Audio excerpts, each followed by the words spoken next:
So Tony Northrup posted a video called Crop Factor with ISO and Aperture. And I gotta say, the video is actually really good and it's really informative. It's pretty long, but it's worth watching, so I'd say go check it out.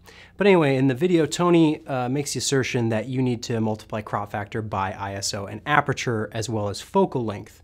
While he's right in terms of the technical reasons why you would do it, it becomes a little confusing for your average user or professionals who actually know how sensor sizes work. I actually have a full frame camera here. This is a Nikon D600 and it's a really good camera. I like it. I'm filming on a GH4, which is a micro four thirds sensor size.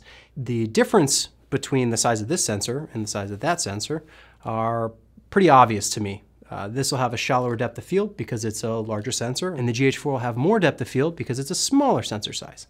Well, Tony makes the claim that camera manufacturers should be labeling lenses accordingly when they're talking about equivalencies. An f2.8 12 to 35 millimeter lens should be labeled as an f5.6 24 to 70 in terms of full frame equivalent.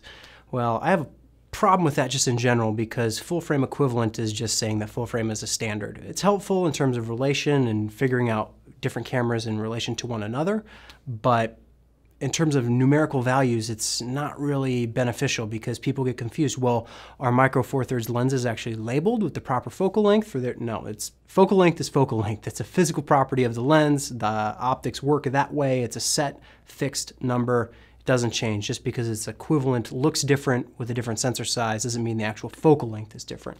And same thing for aperture. The aperture is a fixed number that's related to that lens.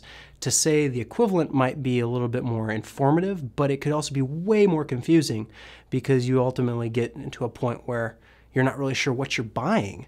If it's is it a 12 to 35 f2.8 or is it a 24 to 70 5.6? Like what am I getting? Ultimately, my point is that Tony's video, while it's really informative, it can be more confusing than helpful when you're talking about equivalencies between lenses.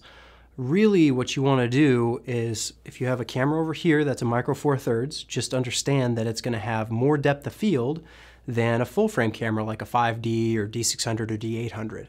That's because the sensor on the full frame camera is bigger. It will have a shallower depth of field. That's all you have to know. But if I set my micro four thirds camera to f2.8 and I set a 5D to f2.8, an ISO to 200 on both, and my shutter speed to 1/50 on both, it's gonna be the same. It's gonna look the same in terms of exposure and brightness and all the things that I'm trying to match on set. Yeah, my lighting is fixed, right? So I wanna make sure my camera's, the exposure matches, and I understand, because I know that the sensor is smaller, that it's not gonna have as shallow depth of field as the full frame camera. But that's okay, because I know that. That's a property of sensor size. I'm okay with that. So I'd say thank you, Tony, for making a really informative video, but smaller sensor, more depth of field, bigger sensor, shallower depth of field.